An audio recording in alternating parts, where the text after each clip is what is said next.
it's time for some good old DUI prevention planning.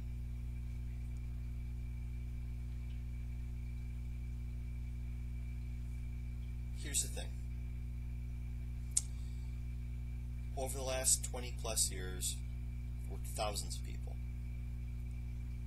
Been stopped for DUI or DWI, OUI, OVI, OVII, MOUSC.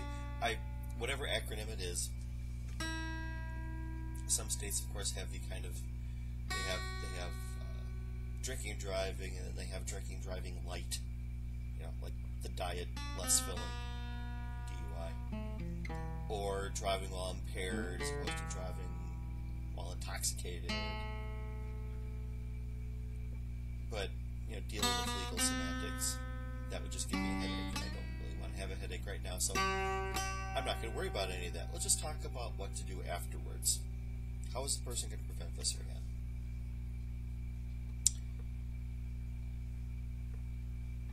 My background, my work experience, and in some cases, state rules, mandate the person's got to have some kind of prevention plan. What's the person going to do to stop this from happening again? And over the years, I hear pretty much a lot of the same things. Often the person will just kind of start off with the assumption that, well, you're not going to see me again. I've learned my lesson. Great, what have you learned? Well, I'm just not going to let this happen again. Okay. Does that mean you're just going to stop drinking or using altogether? Well, no. Okay. Are you going to stop using a vehicle ever again? Are you going to, like, walk for the rest of your life? Well, no, I'm going to drive. Okay. So you're going to continue to drink or use, and you're going to go ahead and continue to drive. What's different? Well, it's just not going to happen again. And round, sometimes we would go, ultimately to have, in that particular situation, the person basically saying, it's not going to happen again because I don't want it to happen again. As if that's enough. And without sounding too much like a smartass, I'm sure it came up that way. Anyway, the inevitable question then to ask is, well, okay, if that's enough, if that's all a person had to do, then the person would have been here in the first place. Because I've never, in 20-some years, had anybody say, you know what I'm going to do today? I'm going to go ahead and work hard, and I'm going to get lots of things done, and I'm going to have this really full, rewarding day. And then after that, I'm going to consume some drink or consume some drugs and really screw myself up and get stopped for driving under the influence. Yeah, that's a great way to end the day. I never had anybody do that. I had a couple people in my career over the years come close, which might be the subject for another video sometime, but this was not intentional.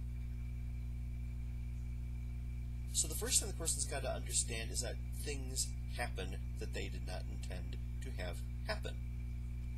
And so, a conscious change of plan, a conscious change in approach is logically and inevitably necessary. So what needs to change? Well, the most basic thing, the simplest way, and really the only way this works, is for the person to accept from this point forward, they can never put themselves in a situation where a mind-altering substance is going to go into their body outside of where they live without first having multiple options to get home safe. Okay? Now, first off, of course, this is assuming that the person can still handle drinking or using at all. Okay? We're not talking about people who back several years back would have been considered alcohol or drug dependent. We're not talking about alcoholics or addicts or any of those terms. If the person is obviously living the kind of life where they're at a point in their life where they just can't handle having any of it at all. In that case, then we're talking about relapse and recovery, and again, important subjects, but not the focus here. The focus here would be for people who still, whose alcohol or substance issues, whatever issues they've had, are just not that severe, at least at this point in their life they are. So the person can still handle an occasional drink or substance or whatever, just not driving. You know, again, assuming that they're, whatever it is they're using is legal and so on and so on. Okay. So, can't put themselves in a position where they're going to have any before having these alternate ways home. Okay. What does that mean? Well, one of the things that it means is that person that you know who says, well, now I'll count my drinks, and I'll make sure that I only have one per hour. I've even had people in my field, fellow counselors, people who should really know better, accept that as part of their DUI prevention planning, and I just want to kick them in the kneecap sometime and say, oh, come on. That's not going to work. It never works. Like the person's going to whip out a notepad or something, or, you know, or mark it on, you know, their smartphone or whatever. You know, drank, consumed, 1 12-ounce can of my friend's cheap beer at 10:45. Consumed a second can of cheap beer at 11:15. Concerned that I've had more than 2 in a 60-minute period. Must stop. Will watch bad movie while time passes. People don't do that. People do not plot things out that carefully. So don't try. That's part of it right there. Have it all set up before you consume anything. And notice that I mentioned multiple options. You might have seen some of my other videos. You might have seen some of my tweets. By the way, I am on Twitter, DUI Online Ed. I also have a Facebook page. And, of course, the website, DUI-online-education.com. I'm just a multimedia force.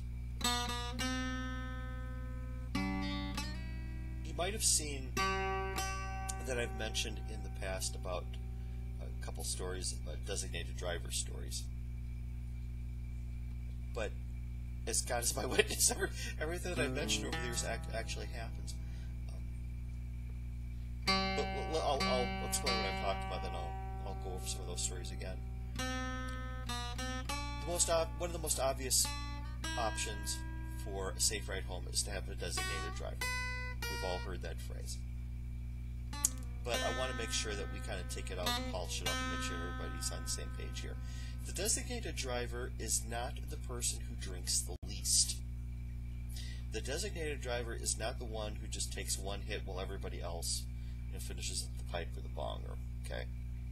The designated driver is the person who has the nothing. No mind-altering substance of any kind whatsoever. None. And if you have a designated driver who's not willing to do that, then you don't have a designated driver. Period. Full stop. Sorry to rain on the parade if that's what it is, but that's not what a designated driver is.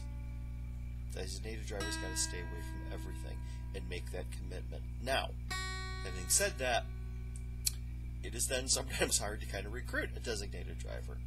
Well, I thought I could just have a drink and just kind of watch everybody else, but you know, if that guy on the computer, if that guy who's losing hair, you know, if he says I can't have anything, well, hell with this.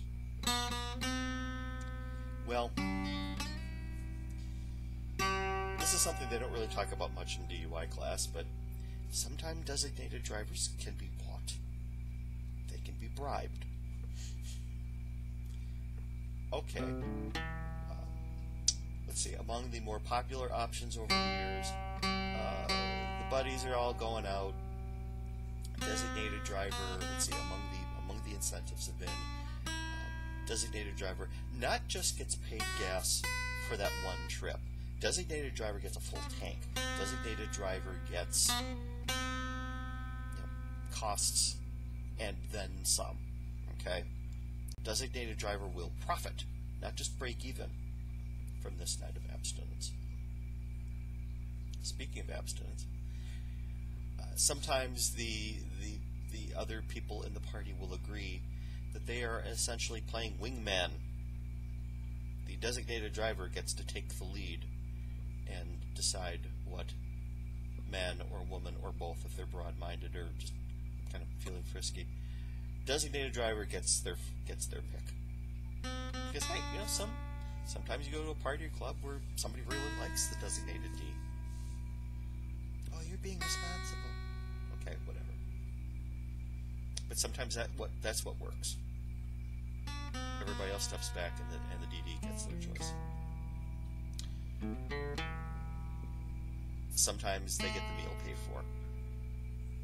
Sometimes they get their room paid for. Sometimes both. Again, whatever you got to do, it's going to be a hell of a lot cheaper than your jail fine. It's going to be a hell of a lot cheaper than getting an attorney.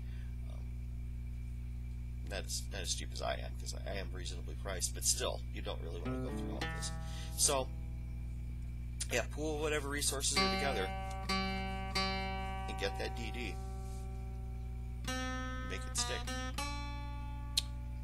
Now, having said that, what I was referring to before is that sometimes having that commitment ahead of time doesn't always work, which is why I said multiple options home. My two favorite DD stories, designated driver stories, largely because I guess I wasn't involved in either one of them. The group's going out, designated driver is set, okay, fine. Everybody goes out, designated driver sees the X at the bar, at the club, at the party. Designated driver sees the X clearly enjoying himself with somebody who's not them, somebody who's not the designated driver, sees the X out with somebody else. Designated driver has a hell with it moment, heads straight to the bar, goes, starts pounding down stuff faster than the other people in the group, ends up getting drunker than everybody else in the group, and everybody's just kind of looking at one another going, okay, so who's getting us home? Well, you seem less drunk than the rest of us, and then oops, and then bad things happen after that. So that's story number one. Story number two, slightly different. Designated driver heads out to the bar, the party, the club, and again, remember the wingman thing. Designated driver does make new friend, or new friend makes designated driver, depending on your take on things. Anyway, I've had people tell the story then where they're chatting up somebody or whatever, they're having a good time, they're doing whatever, thinking, I'm fine, I'm good, got the way home, and only to see the designated driver leaving with somebody. Somebody's tossing the keys. Okay, you're on your own now. I'm establishing new bounds in personal relationships with somebody. You guys are on your own. Bye. And then it gets to be, okay, well, you seem less drunk than everybody else, and again, that's something to avoid. But what other options are there? Well, there are a few. If I know where I'm going, if I know where this bar, party, club is going to be, I can find out about local transportation options. I can find out about Uber or Lyft, or I can find out about ride options. I can find out about cabs. I can find out about buses. And I can find out what an approximate realistic cost is going to be, including tip, because again, you want to treat these people well. And I have that money available, either in cash or on a little plastic card, because again, you can buy your little plastic gift cards or whatever ahead of time that a lot of places will use if you don't want to carry the cash. And you just kind of keep that in your wallet, you keep that in your purse, that's your backup, that's what you need.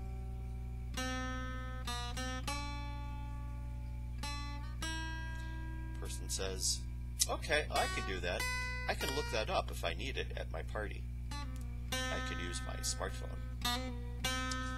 Well, sounds okay. I'm going to move this up a little bit, or down, or whatever. Well, that sounds great. That sounds like a real option.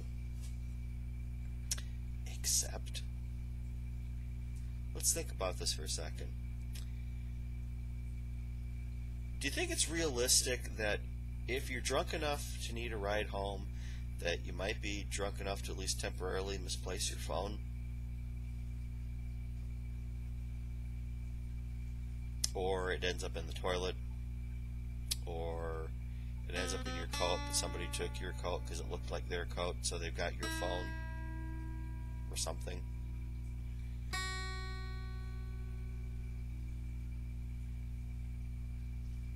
Well, what can I do then?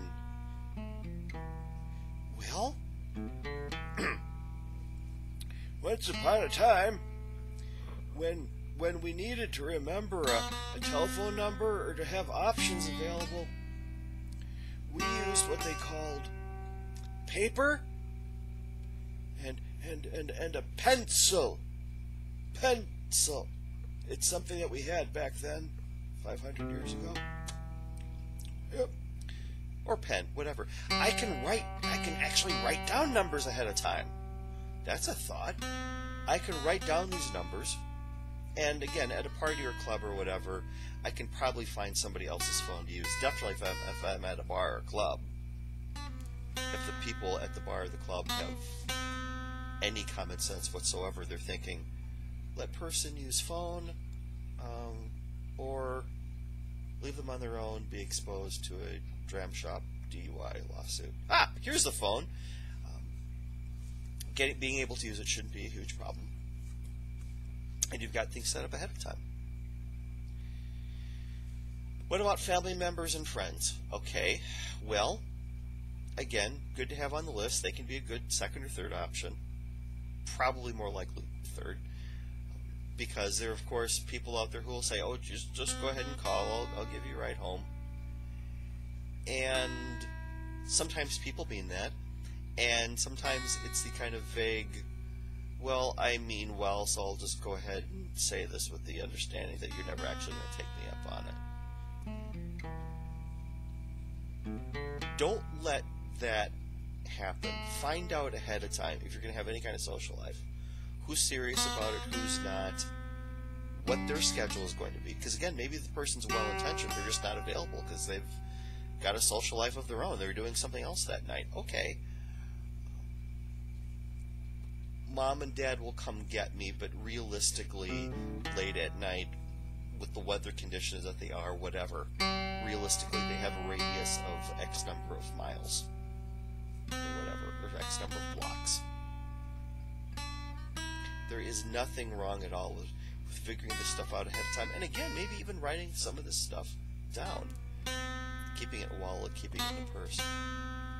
When it comes to keeping some of this stuff, by the way, like the money for a cab or a other form of media or other form of transportation home,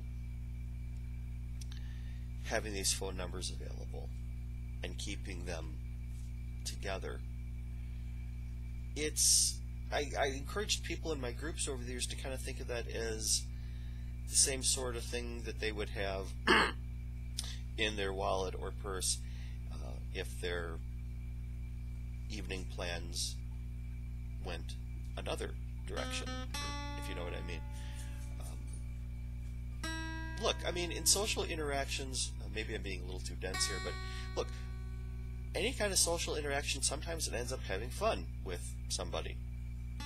And sometimes you need to make preparations ahead of time. Have things with you so that things can be done safely, if you know what I mean. Same thing when it comes to DUI prevention plan. You've got to find the safe way home, and then maybe it's that safe way home that leads you to do other things together more safely or something. Anyway, so that's a large part of it. Have the DUI prevention plan down solid. If you're going to be going through the program with me, then know now that's going to be one of the things I'm going to be expecting of you. So, work on it. Take your time with that. If you're not going through the programming, you're just watching the video for the sake of watching the video, that's cool too. Feel free to share, especially if we're at a time of the year when people are going to be going out, which is pretty much year-round these days. Feel free to share it with people who want it or need it or whatever. So, till next time, be safe, be well. As my father used to say, we'll be seeing ourselves